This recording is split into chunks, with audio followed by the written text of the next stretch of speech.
말씀을 위해서 기도하겠습니다. 성령 하나님, 이 시간도 우리를 감동하여 주시고 우리에게 필요한 말씀으로 채워주시고 우리를 향한 주님의 음성 듣게 하여 주옵소서. 예수님의 이름으로 기도합니다. 아멘. 또 3040 예배가 어린이들과 함께 예배를 드리기 때문에 제가 좀 설교 시간 줄여야 되겠다라는 생각을 하게 됩니다. 사실 저도 3040 수련회 때 많은 은혜를 받았는데, 저희는 강의를 들으면서 제 마음에 다가오는 글자 딱 한 글자가 있었어요. 뭘까요? 잘 모르겠죠. 제가 이제 식사를 하다가 제 아내 이야기 죄송한데 사모님 머리가 길으니까 참 이쁘네요. 그래서 제가 뭐라고 그러냐면, 저는 짧은 머리를 더 좋아합니다. 그랬더니 듣더이드 분이 짧은 머리도 좋은 거죠? 그러시더라고요. 힌트가 나왔는데 뭘까요? 도. 제 수능에 딱 한 글자 제 마음에 딱 새겨진 단어가 도입니다. 도. 그럴 수도 있구나. 긴 머리도 예쁘고 짧은 머리도 예쁘구나. 이 하나를 이렇게 가슴 속에 잘 저 스스로 되새겼어요. 그러면서 이 한 글자를 담아내지 못해서 갈등이 생기고, 이 단 한 자를 생각해내지 못해서 갈등이 생기는 것을 발견했거든요. 딱 단 하나인데 그렇기도 하구나, 그럴 수도 있구나. 그 단 하나의 단어가 들어오면 모든 관계가 새로워지는 언어가 될 수 있다라는 것들을 깨닫게 됐어요. 이 일리가 있으시죠? 네, 여러분도 이 도를 생각하시면 됩니다. 도. 그럴 수도 있구나, 그렇기도 하구나, 그래도 좋구나, 이것도 좋구나. 그래서 도라는 단어 하나만 넣으면 모든 관계 회복되어지고 모든 삶이 좋아지는 하나님의 은혜가 임할 줄로 믿습니다. 오늘 말씀 보면 예수님은 우리를 제자로 부르셨습니다. 예수님은 단지 나 한 사람만을 구원해 주시고 복을 주시기 위해서 부르는 것이 아닙니다.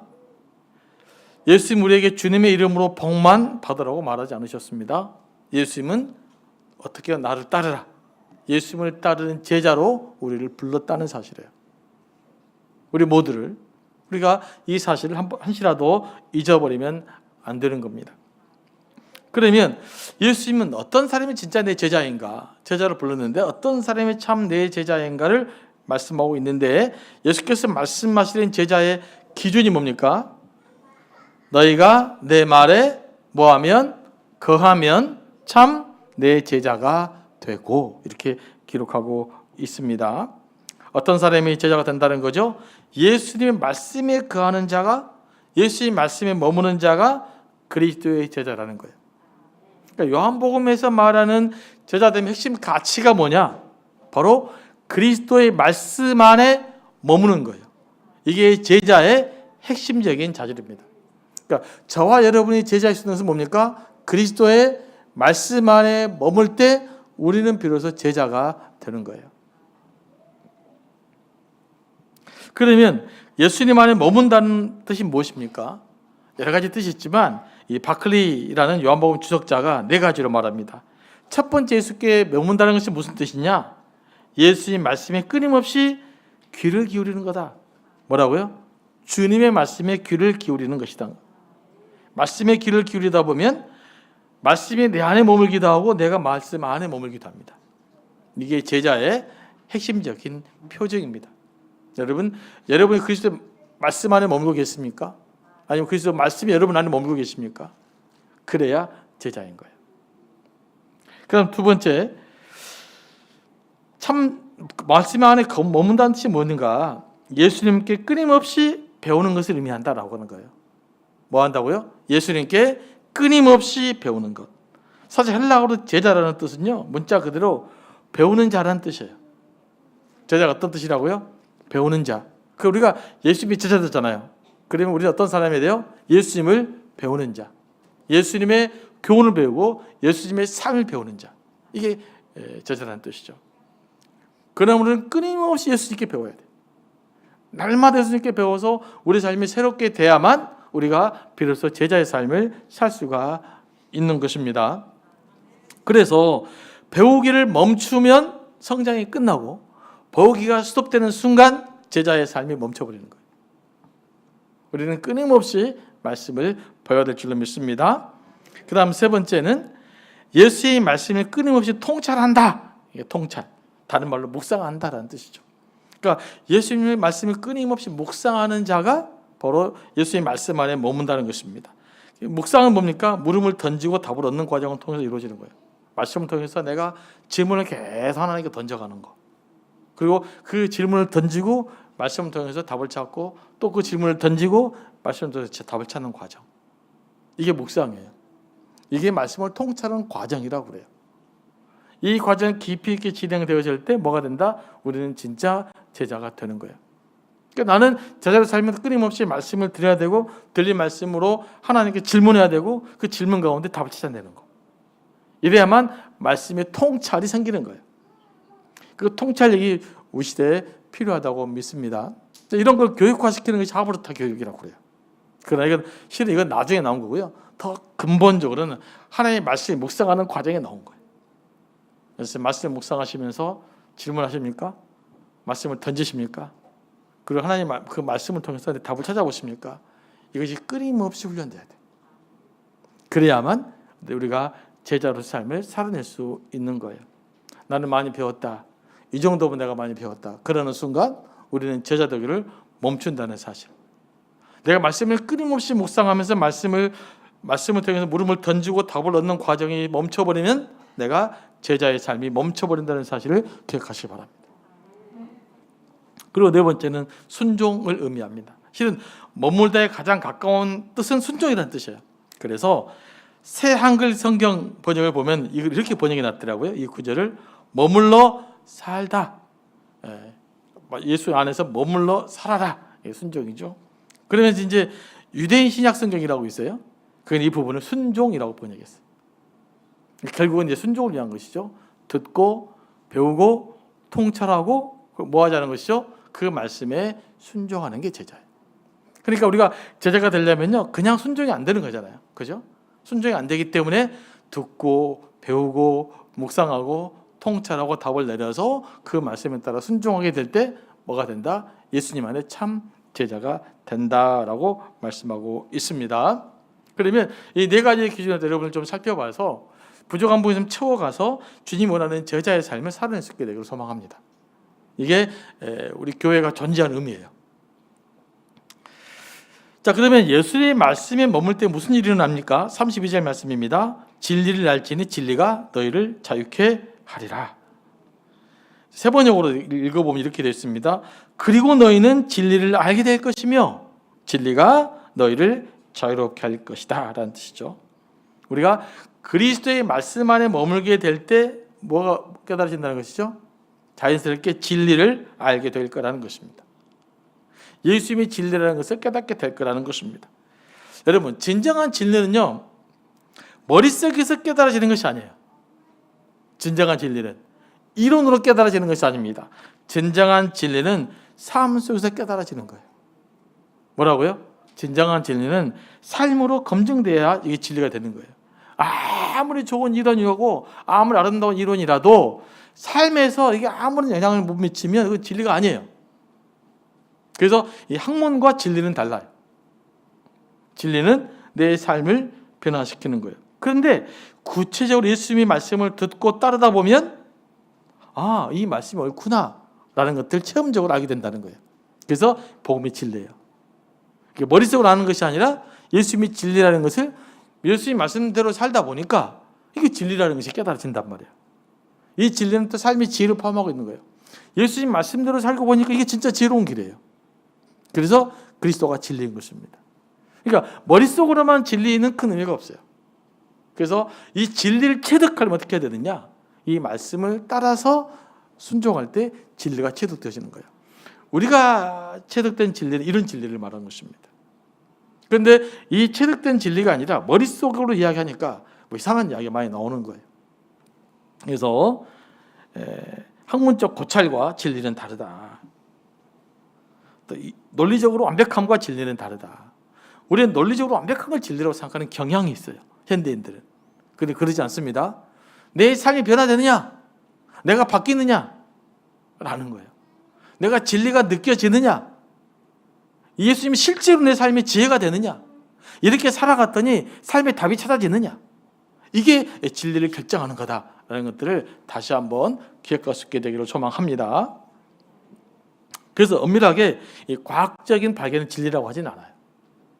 왜냐하면 그 과학적 사실이 나를 자유롭게 만들지 않기 때문에 그래요. 그 때문에 내가 변화되지 않기 때문에 그래요. 그래서 이 과학적 이 진리와 신앙적 진리는 이런 지점에서 굉장히 차이가 많다는 것을 기억하면 돼요. 자, 그렇게 진리 안에 머물 때 무슨 일이 벌어지는가? 진리를 알지니 진리가 너희를 자유케 하리라. 진리가 자유롭게 될 것이라는 것입니다. 그래서 우리가 진리를 알게 되면 어떻게 된다고요? 점점점 자유롭게 되는 삶을 사는 거예요. 다시 말해 예수님을 믿고 따르게 되면 예수님이 주시는 자유와 해방감을 누리게 되어 있어요. 그러니까 여러분들이 주님을 깊이 만나고 예수를 깊이 만났다라고 되질문을 때 어떻게 내가 성장하고 있는가를 체크해 보면 되냐면, 나는 예수님 때문에 자유로운가? 나는 예수님 때문에 해방감을 찾고 있는가? 나는 예수님 때문에 그렇게 짓눌렸다 아가로부터 내가 자유로울 수 있는가? 이 질문을 던지셔야 돼요. 그래서 예수님 때문에 자유로울 때, 예수님 때문에 어떤 해방감을 누릴 때, 예수님 때문에 행복할 때 나는 예수를 잘 믿고 있는 거예요. 이게 진리의 속성입니다. 그래서 예수님은 우리를 자유롭게 해요. 우리를 진정 자유를 우리에게 주는 것입니다. 그러면 우리는 무엇으로부터 얽매여 있는가? 무엇으로부터 우리를 자유시키는 것인가? 첫 번째는 죄로부터 우리를 자유롭게 시킵니다. 자, 34절에 그렇게 이야기하고 있죠. 예수께서 진실로 너희에게 이르노니 죄를 범하는 자마다 죄의 종이라 그랬어요. 그러니까 죄를 지무리는 죄의 종이에요. 죄의 종됨의 결과가 뭐냐? 바로 두려움이에요. 그러니까 우리가 느린 모든 두려움의 근본적 원인은 뭐 때문이냐? 뭐 때문일까요? 죄 때문이에요. 죄의 결과가 사망이에요. 그래서 우리는 죄와 사망에 대한 두려움이 본질적 두려움이에요. 그런데 이 본질적인 두려움을 무엇이 해결되는가? 영생이신 예수 그리스도. 그분을 내가 영접할 때, 그분 안에 있을 때 이 본질적 두려움을 내가 극복할 수 있는 거예요. 죄와 사망의 두려움을 극복하는 거예요. 그러니까 진짜 자유로울 수 있는 것이죠. 이 진정한 자유가 누구에게 나온다? 예수 그리스도에 대한 믿음으로부터 나온다는 거예요. 그리고 두 번째, 바클레이 제가 주석을 참조하긴 했습니다만은 어떤 자유냐면 비교의식에서부터 자유로워요. 뭐로부터 자유로워진다고요? 비교의식에서 자유로워져. 우리가 참 월급내는 것이 뭐냐면요, 비교하는 순간 내가 자유롭지 못해요. 혼자 잘 살았어. 근데 저 사람한테 비교하니까 저 사람이 나보다 잘난 것 같아. 그때부터 우리는 불행해지는 거예요. 혼자 잘 살았어. 저 사람이 나보다 못한 것 같아. 그때부터 우리는 교만해지는 거예요. 그러니까 비교하는 순간 내가 불행해지든지 교만해지든지 둘째 하나에 빠지게 되어 있는 거예요. 그래서 복음의 자유는 뭐냐면 그런 비교의식으로부터 자유예요. 이걸 어떻게 생각하면 되냐면요, 엄마 품에 있는 아이를 생각하면 돼요. 자, 엄마 품에 있는 아이는 뭘까요? 다른 사람이 나를 어떻게 쳐다보는 관심이 없어요. 우리 애들도 그러잖아요. 다른 사람이 나를 생각하는 건 전혀 관심 없어요. 엄마 품 안에 있으면 그 자체 안에서 이미 행복해요. 이미 충분해요. 그렇기 때문에 굳이 다른 사람이 나를 어떻게 생각하든지 관계없단 말이에요. 왜 우리가 비교의식에 자꾸 첨철철 고민하며 살아가느냐? 하나님 품 안에 온전히 잠겨있지 못하기 때문에 그래요. 내가 하나님 품에 푹 잠기면 다른 사람이 나를 어떻게 보든 큰 문제가 아니에요. 왜냐하면 하나님이 나를 온전히 품어주기 때문에. 근데 이게 경험이 충분하지 못하면 자꾸 우리가 누구를 통해 확인하려고 그래요? 내 삶을 다른 사람이 나를 어떻게 보는가로 나를 판가하려고 그래요. 그러니까 문제가 생기는 거예요. 근데 하나님이 충분해지면 충분해질수록 뭐로 자유로워진다? 다른 사람의 눈치를 안 살피게 되어 있어요. 그러면 다른 사람의 눈치를 안 살필다는 것이 뭐냐? 다른 사람 앞에 나 연약함을 노출시키겠다는 뜻이에요. 뭐라고요? 다른 사람 앞에 나 연약함을 노출시키겠다는 뜻이에요. 나 이런 약점이 있어요. 이게 참 내게 문제라고요. 그렇게 말할 수 있어요. 근데 제가 오랫동안 목회를 하지만 저한테 그런 문제 찾아오시는 분들 별로 없어. 이걸 위해 기도해 주십시오. 이걸 위해 기도해 주십시오. 이야기하는데 본인이 참 나 이런 걸 잘합니다 라는 이야기를 많이 들어봤는데 목사님, 이게 참 약점이에요. 참 이게 문제가 많아요. 이것 좀 기대해 주실래요? 이런 분을 별로 만나지를 못했다는 거 아니겠습니까? 그건 지금 우리를 다시 한번 질문해 볼 수 있게 되는 거죠. 자, 그래서 비교 시업 자유로워지는데 하나님으로 충분해질수록 다른 사람의 눈빛으로부터 내가 자유로워진다. 이게 진짜 자유 아니겠어요? 그 자유를 누가 주신다? 바로 예수 그리스도 우리에게 주겠다고 약속한 거예요. 그리고 마지막 한 가지. 이게 뭐와 같냐면요. 비운데 상 정상에서 누리는 자유 같아요. 여러분 산 꼭대기 올라가 보신 적 있으시나요? 쫙 올라가면 두 가지 때문에 기뻐요. 한 가지는 성취감 때문에 기뻐요. 또 하나는 자족감 때문에 나 이거 없구나. 다른 게 안 보여요. 스스로 만족감이 있어요. 그래서 이 맛을 경험해서 자꾸 산 꼭대기 가려고 그래요. 힘든데 올라갈 때 느끼는 자족감과 성취감을 주기 때문에 그래요. 그러면 왜 예수를 믿는 것이 자유롭게 하느냐? 인간이 가야 될 최종적 목적지가 어디냐? 최고의 정상이 어디냐? 바로 예수 그리스도와 함께하는 거예요. 하나님과 함께 머무는 곳. 이곳이 인간이 높이 가는 가장 최고의 꼭대기라고요. 근데 예수 안에서 하나님 앞에 있으면 내가 그 지점을 가요. 그러니까 이게 영적으로 뭐가 올까요? 성취감도 오고 자족감도 오는 거예요. 그래서 사도 바울은 내가 믿는 자 안에 내가 뭐든 할 수 있다. 이 말은 뭐냐면요. 모든 상황에서 나는 자족할 수 있다라고 고백할 수 있는 거예요.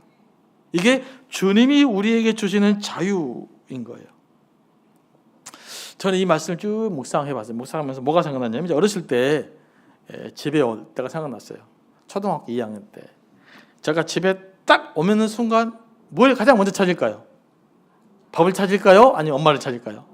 네, 뭐 딱 엄마 그러네. 그래서 엄마가 있으면 괜찮은데 엄마가 안 보여. 그래 엄마 막 동네 찾아다녀.